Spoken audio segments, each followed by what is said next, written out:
I've been here almost 3 months. So I graduate, it's a 3-month program. I graduate August 3rd. Take me back to your childhood, how life was for you growing up. Well, I was born to 2 parents who were addicted to drugs and alcohol. My dad, he was gone a lot, working, partying, all that. My mom stayed home. They both drank a lot and used. My mom was more like a hardcore user. My dad was definitely an addict. We were very poor. A lot of our Christmases and stuff like that were provided by the church. There was a lot of times, you know, where my mom went without eating to feed us. We moved around a lot. My dad was in and out of jail and prison. I am the baby of 8, so it was a big family, you know, and it was just, it was rough. One good thing about it is, you know, even though my parents were addicts and we were going through all that, one thing I'm blessed with is parents that love me. You know, I always knew they loved me, especially my mom. She's always been right there for me and loved me, so I'm thankful for that. When I was about 8 years old, my dad and mom split up, and that was really hard for me. I felt abandoned, you know. My dad got this new family, and they were happy, and my mom was raising 5 kids on her own, and we were struggling, and we were hungry, and we were without power sometimes, and my mom was working 90 hours a week and raising kids. And then I moved in with my dad when I was in middle school, and then I felt like I left my mom, so I felt guilty for that, you know. So it was a lot of back and forth, a lot of struggle. A lot of times kids do the complete opposite from their parents because they don't want to be like them. Yeah. What was it like for you when you first decided, or when you first started to go down that pathway like your parents? You know, what was going on through your head? You really don't realize that until later on. You know what I mean? Like all the things you say you'll never do, you don't realize it till after you do them, I guess. And it took me a long time to realize I was even an addict. I started using when I was like 12 or 13.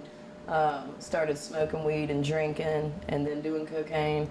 But I never really thought of myself like them, you know, until later on in life when I became like the hopeless addict, like a real addict. I remember when my dad got sober. He's been sober 22 years now, this month actually. And I thought I was going to get my dad back, and then all of a sudden I felt like I lost him to AA because he was constantly going to meetings and I didn't understand. And then later on in life, whenever I needed to go get help, I understood, you know, and it's a lot easier to forgive them for what they've done and the mistakes they made when you've been through them yourself, you know, and you made the same mistakes, if not worse. So you were around middle school when you started with drugs. Mm-hmm. That's when you moved in with your dad. Yeah. And so would you say that that change is what caused it, or what exactly would you point the finger at and say, that's what did it? I really think as a child, I was a very scared child. I was very shy. I felt abandoned, you know, by my dad. I felt misunderstood. I felt left behind. And so I didn't feel like I fit in anywhere, you know, and finally I found this group of friends and that's what they were doing. And even though I knew it was wrong and I didn't want to do it, I wanted to fit in so bad. And I just wanted to be accepted that I would have done anything, you know, and that's what started me on it, really. Wow. And so when did you graduate to the next level? I know you said it was just kind of alcohol and smoking weed, and you mentioned cocaine, but when did you graduate to that? When I was I had my son when I was 16. I got pregnant when I was 15 with my first boyfriend ever. And we went through, there was a lot of physical and emotional abuse there, a lot. And it was a lot to handle, you know, for a 15, 16-year-old girl. And after, my dad came in and pulled me out of that situation. He saved me from that situation. And after that, I was again just trying to find myself, you know. And I'm in 11th grade in high school, 12th grade in high school, and I met this older guy, and he sold methamphetamines, and he was in his 20s. And again, I just wanted to be accepted. I wanted to, I wanted to fill that void, and I wanted to fill it with anything that felt good.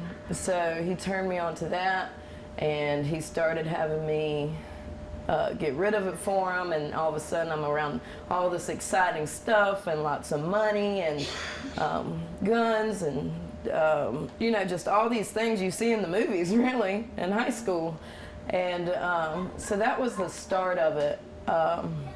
At that time, though, I was still just like a hardcore user, which is, when you go through something, you can just put it down. And I did that for a while. I got pregnant with my daughter at 21, and I just completely stopped everything, to be a mom. And at that time, I was with her father, and he was a bad alcoholic.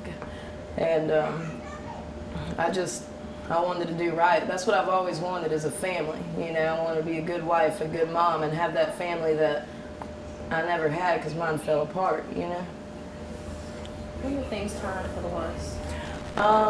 When I was 24, I got cancer. I was diagnosed with melanoma. I had a tumor on my back, and they went in to remove my lymph nodes under my right arm. And after that surgery, they came out and told my parents that it had spread to all the lymph nodes under my arm, and they thought it was in my lungs as well. And once it had gotten to that point, there was really nothing they could do. And my parents were like, "So what are you saying?" And they said, "Well, basically just go home and make her comfortable until she dies." So they decided, they did another scan of my lungs about a week later, and they found out it was just scar tissue, it wasn't cancer, and that there was something they could do for it. So they put me on the hardest treatment on the market at the time, is high-dose interferon treatment. They say 70% of the patients don't finish it because it's too hard, and the main side effect, suicide. So I had to go through about 19 months of that. And because it was so hard and made you so sick, they put me on a lot of pain medicine, a lot of different medicine, benzo, anything you could think of, I was taking it. And I'd never really done pain medicine before that. All the drugs I did, you really didn't get physically addicted to, That was like a whole new demon for me, honestly. That's what acquired my taste for it. After I was done, God moved mountains all through that for me. He opened doors that shouldn't have been opened, gave me opportunities and chances that I shouldn't have had. I mean, even the doctor said, this is unexplainable. This is nothing but God, was my doctor's exact words, how I lived through that, and all the doors that were open for me to get the treatment and things like that. And it was a great experience. Me and my mom got really close during that experience. She never left my side. She told me, she was like, "We're fighting this together, me, you, and God." And so after all that happened, another thing God gave me was this, just this amazing faith. There was not one day that I thought I was going to die. I knew I was going to live through that whole thing. Like, I was at peace in my heart. And after all that happened, I weaned myself off the pain medicine, because after I was done with treatment, they just cut you off. But like I said, I'm an addict, and it still gave me that taste for it, And so about a year later, I got into another very unhealthy relationship, an abusive relationship, mentally and physically.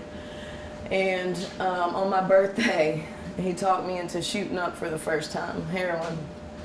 And after that, it was just all downhill from there, really. When did you decide, okay, enough is enough, I need to change my situation? Well, it took me a long time to get there. I got married. Me and my husband were both using, and we decided to go to the methadone clinic for a while. And I stayed at the methadone clinic for 2 years. Didn't do anything else. I only did it for him. That's it. Didn't do it for myself. I knew he would leave me if I didn't. If I did anything else. And I wasn't happy though, and once he left me, I immediately relapsed again. I lost my house, I lost my career that I had at the time, I lost my husband. My son went to go stay with his grandparents, me and my daughter moved into my sister's, and it just fell apart. And then that's when I went deeper and deeper into addiction. And after that, my best friend that I grew up with my whole life, she died of an overdose. And it killed me. You know, it literally mentally killed me. And it drove me even deeper and deeper into addiction. I started doing things I thought I would never do. I started selling my body for drugs. I started robbing people for drugs, anything I could do. I was physically abusive to people, my family members, people I loved. I lied to everybody. I stole, cheated, everything. And then there was one week where I'd overdosed 4 times in 1 week. One of the times, it was God that I lived. I was by myself in an apartment. And the last thing I remember was doing the shot. And then I woke up on the floor and I had stuff all over me, like I knocked it down as I fell out. And I just jumped up, gasping for air, and I looked in the mirror and my lips were turning from blue back to white. And there was absolutely no reason I should have woke up, you know, none. And then I got arrested that week for loitering with intent to traffic heroin. All this happened in 1 week, and I knew that, like, I needed to do something. So I called, that was in Myrtle Beach, so I called my dad here in Augusta. He lives in Aiken, actually. And I told him, I said, Dad, I don't know what to do. I'm either going to die or go to prison. So he came and got me. And I detoxed at his house. He told me it was one of the worst detoxes he had ever seen. It took me about 30 days to feel right. You know, I was throwing up. I was seizing up. I was hallucinating. It was really, really rough. I lasted about 30 days sober that time, and I left. And on the way back to Myrtle Beach, I overdosed again in the Walmart bathroom. And the ambulance had to come and give me CPR and 2 shots of Narcan to bring me back to life. And they actually locked me up in the mental ward of the hospital for 72 hours after that. And I was so scared, but it didn't stop me. As soon as I got out, I started using again. I went back to Myrtle Beach. I started selling drugs, selling my body. And then at that time, after about 2 months, I just got mentally tired again. There was nothing that really happened. I was just mentally tired, so I called my dad again. I said, please help me. He came back and he got me again, brought me back to Aiken, detoxed again. And I lasted about 9 months that time, but it wasn't sobriety. I was just dry. I was still lying. I was still cheating. I was still having thoughts of using every single day. And I was just miserable. I'd work through my steps, did not help me none. I was going to meetings every day, hated being at every single one of them. You know, I got into a relationship way too early with someone who else was trying to get sober. And we were very toxic for each other. You know, we loved each other very much, but it was very toxic. And we split up, and I gotten back in another relationship. He was in prison at the time, and so you know, I was putting all my worth and filling this void with men. And you know, the one in prison is someone I love dearly, but I was still filling that void with him. I was still finding my worth in him. I did him very wrong. You know, he's not an addict. He's a good man, and everything I could do to hurt him, I did. And it broke my heart, and I didn't understand why I kept hurting the people I love so much. And so I went back out there, started using again, and everything I had built up in that few months, house, car, career, all that, I lost it within 2 months of using. Even him, you know. And I went back to Myrtle Beach, and I went into the deepest, darkest run I've ever been into, honestly. I started selling my body even more than ever. I started robbing from people even more than ever. I was hanging around the worst of the worst. It was just really bad. I turned into everything I thought I would never be. And then one day I got a knock on my hotel room door, and it was an investigator and 2 police officers. And honestly, I thought I didn't know what they were there for, But when they told me, I was just shocked. They told me, you got a warrant for strong arm robbery. And I could not believe, I'm like, me? You know? And they took me to jail and they put me in detox. So I was in 23-hour lockdown. There's no windows or anything. And I went through all these emotions. First it was anger, you know, like, why is this happening to me?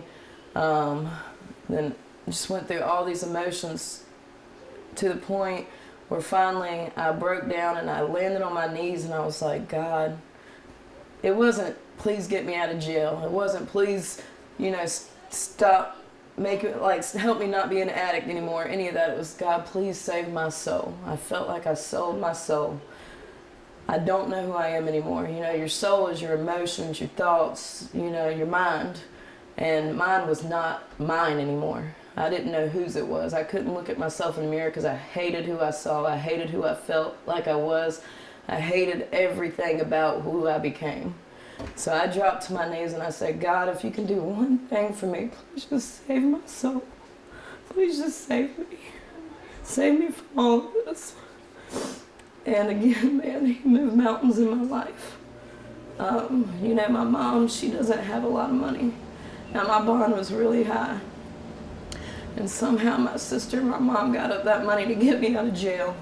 Well, I was in jail and I was sitting there on my knees after I prayed.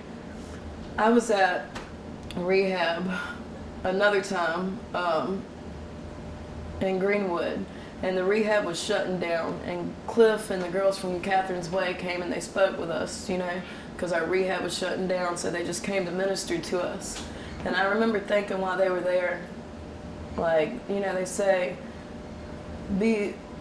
find someone that has what you want and, you know, stay close to them. And I remember thinking, these girls have what I want. That's how I want to be. And so after I hit my knees on that jail floor and I was saying, God, please save me, please save me. That was the first thought that came to my mind, was Cliff and those girls from KW. And I hadn't seen them in 9 months, at least. I hadn't thought about them, nothing. And that was my first thought that came to my mind. And I said, that's where I need to be, that's where I need to go. And I told my mom that, and she got me out of jail. And I started calling Catherine's Way. And you have to do this phone interview process. And you don't know if you're going to get in, you know, for a good week or two or whatever. And my mom said, well, maybe you need to call some other places just in case. I said, no, Mom, that's where I'm going. God told me that's where I need to be. And then I got accepted and I got here. When I got here, I had a lot of trust issues because of previous rehabs I'd been to. And especially with authority figures, you know.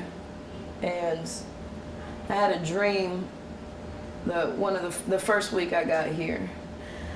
And basically, in my dream, the first night, it was over 2 nights. The first night I was in this trap house, and there was all these drug addicts around me, and I was trying to like get all the drugs out of there and you know, help them, but I couldn't do it, and I was just getting aggravated, and I woke up very aggravated.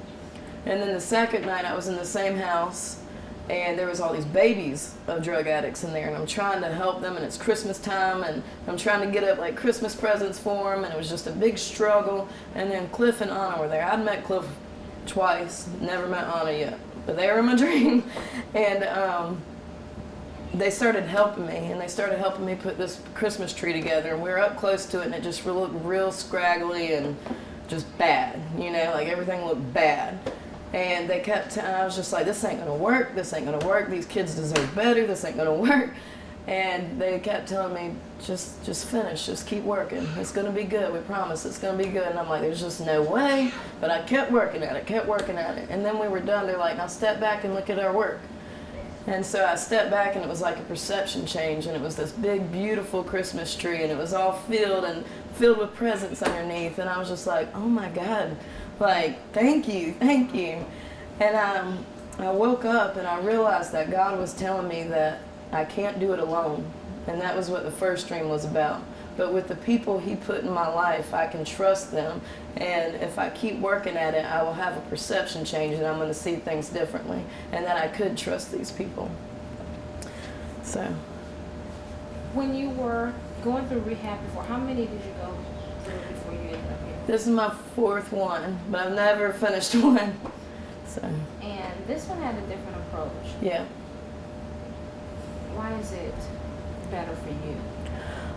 You know, I've done the 12 steps before, and I've started to have like a perception change doing these steps, but I've never.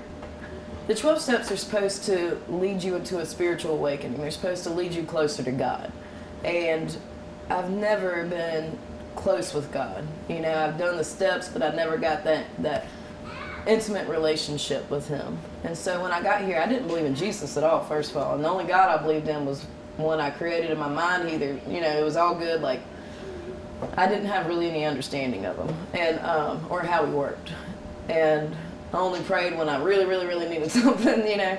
And so Cliff had told me when I first got here, he said, well, what I want you to do is anytime you say God, replace it with Jesus, you know. And that way, that'll build your relationship and your belief in Jesus. And he was like, you can't trust somebody, Laura, that you don't know. And he said, how do you get to know someone? Talk to them, you know. So he told me, you know, to get into my word. I've never really read the Bible before at all. Maybe a few passages here or there. But he said, you know, get into the word, talk to him, pray, worship. And I was so desperate when I got here. I was so desperate that I was willing to do anything that it took. And when I got here, it was like there was this peace over this place that I'd never felt before. And the girls that were here, even if I didn't believe, I believed that they believed so much that I wanted what they had, that I was willing to do anything they told me to do because I wanted that too. So if they told me to do something, whether it be play prophetic spin the bottle or corporate worship or all these things that I in my head thought was crazy, I was like, all right, well, we're going to do it. And I did. So I really got into my word, and I started to get to know Jesus, and I started having all these revelations, and these things that I've been struggling with my whole life just started being revealed to me. And as I went through my 12 steps this time, I was able to fully do them. I'm not completely through, but the steps I have gone through, it's like a completely different experience. Tell me, is there anything or a step that, or two that you got really connected with that you know will help you never turn back to drugs? Well, I just finished my 4th and 5th and 6th step, but the 4th step's where you write out all your resentments, your fears, your harms, your sex harms, and then the 5th step is where you tell your sponsor, you know, you release all that. And this time, I've done 4 steps before, and I never really felt any freedom from it. One of the things I struggle with is there's a lot of things in my past my past when I was a kid, even as an adult, that I don't remember. I am really bad about, when I got here, I felt like I couldn't feel feelings anymore. I bury things, you know, and it's hard for me to feel things. And so when I did 4 steps before, I would just write out what I knew most people would be resentful at, and then how I should feel, but I wasn't really feeling it, you know what I mean? And so I really didn't get any freedom from it. And this time, you know, I'd pray before I would do it. I'd pray before I wrote out these resentments, and I'd pray before I wrote out my part, because that's one of the biggest things is you have all these resentments, and then what it affects, and then you write out your part in that. And there was some resentments I literally thought I could never let go, you know, ever. And is it because you let these go that you feel like it's been different, or it's going to be different for you? I think it's God that it's going to be different for me, because when I wrote them out this time, because I prayed about it and I asked God to show me my part in it, I was able to have compassion for these people. I was able to see that I've done the same things, that, you know, I was able to see that these were sick people too. And that's things I was never able to see before. And I think it's my relationship that I built with God that I was able to see these things. All glory to God, absolutely, with your situation and everybody else's situation who goes through this. But what else is it about Catherine's way that's going to change your path? The thing I love the most is, whether it be the graduates, the girls here in KW, the leadership, you don't have to do this walk alone. You know, you have this whole family. This whole family, like I've been praying for my whole life. And I do have a good family. But I've felt like it was broken my whole life. And I have just this strong family connection that walks it with you. They walk out every single step with you. You know, the graduates come back and they spend time with us girls and they teach us girls and they give us hope. The leaders, they're every step with you, you know. And it's, you know, Cliff says you can tell somebody's walk by the fruit that they bear. And the leaders here and the girls that graduate, they have the fruit that I want. The family that you were chasing in the streets, you have now, but it's a little different. Yeah. Once you cross that rainbow and acknowledge God. Yeah. You have that family that Yeah. How does it feel? It's just this overwhelming sense of peace and comfort and love, and it's, you know, I still struggle from time to time with like that feeling of abandonment and you know, not being good enough, feeling forgotten. And then I have someone just come up to me and say, just to let you know you're not forgotten, that we do see what you do, we do see the changes in you, you know. And it's like a strength that I've never had before. We did the math last time, and I believe it was somewhere in the neighborhood of 200 who aren't able to get the help that you're getting right now. Yeah. How does it make you feel to know that there are others who are going through what you went through? And I know you don't think that it could have gotten any worse, but or worse. Yeah. And they don't even know about this program.